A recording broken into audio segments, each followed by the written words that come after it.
بسم اللہ والصلاۃ والسلام علی رسول اللہ۔ ناظرین اکرام، کسی بھی جانور کو ذبح کرتے وقت بسم اللہ شریف پڑھنا یہ لازم ہے۔ تو بسم اللہ کب پڑھنی چاہیے؟ بسم اللہ اللہ اکبر یا بسم اللہ واللہ اکبر، یہ اس وقت پڑھیں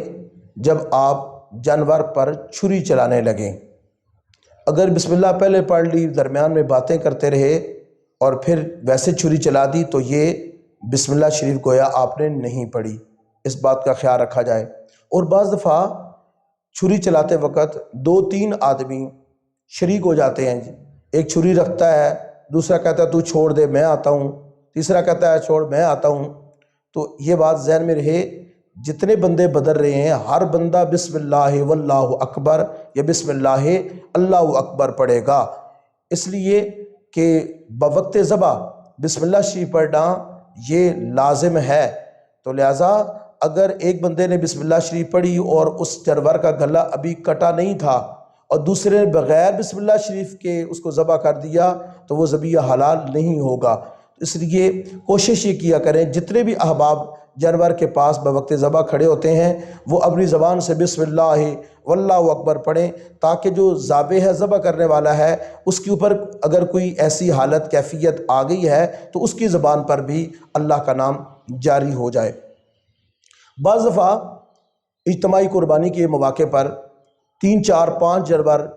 اکٹھے جو ہے ان کو لٹایا ہوتا ہے اور ان پہ چھری چلانی ہوتی ہے، تو اس میں ذبح کرنے والے حضرات اس بات کی بہت احتیاط کریں کہ جس جانور پہ آپ نے بسم اللہ شریف پڑھی ہے اسی کو ہی آپ ذبح کریں، یہ نہیں بسم اللہ شریف اور پہ پڑھی اور اس کو چھوڑ دیا اور دوسرے کو جا کے ذبح کر دیا اور دوسرے پہ بسم اللہ نہ پڑھی۔ تو ہر جانور پر بسم اللہ شریف پڑھنا یہ لازم ہے۔ جس جانور کو آپ نے ذبح کرنا ہے اس پہ الگ الگ بسم اللہ شریف پڑھنی ہے۔ کافی پرانی بات ہے، میں نے ایک صاحب جو مرغی جو ہے وہ ذبح کرتے تھے، ان سے بسم اللہ شریف کے بارے میں پوچھا، وہ کہتے ہیں ہم چھری پہ بسم اللہ پڑھ دیتے ہیں۔ تو یہ بات بھی غلط ہے، چھری پہ بسم اللہ نہیں پڑھنی، بلکہ ہر جانور خواہ وہ چھوٹا ہو بڑا ہو، وہ ذبح کرتے وقت اس پہ بسم اللہ واللہ اکبر یا بسم اللہ اللہ اکبر پڑھنا لازم ہے۔ شکاری جانور جس کو آپ شکار کرنے جاتے ہیں، خواہ وہ خرگوش ہو جس کو شکاری کتے کے ذریعے شکار کیا جاتا ہے، تو اس میں یہ ہے کہ آپ اس جانور کو، اس کتے کو جب شکار پہ چھوڑیں تو چھوڑتے وقت پڑھیں بسم اللہ واللہ اکبر۔ تو اب اس کو جا کے وہ پکڑتا ہے اور زخمی کرتا ہے، آپ کے پہنچنے سے پہلے وہ خرگوش مر جاتا ہے تو وہ حلال قرار دیا جائے گا۔ اور اگر آپ نے کتے کو چھوڑتے وقت بسم اللہ شریف نہیں پڑھی تو وہ آپ کے پہنچنے سے پہلے اگر مر جاتا ہے تو اس کو حرام قرار دیا جائے گا۔ اسی طرح کسی بندے نے تیر پھینکا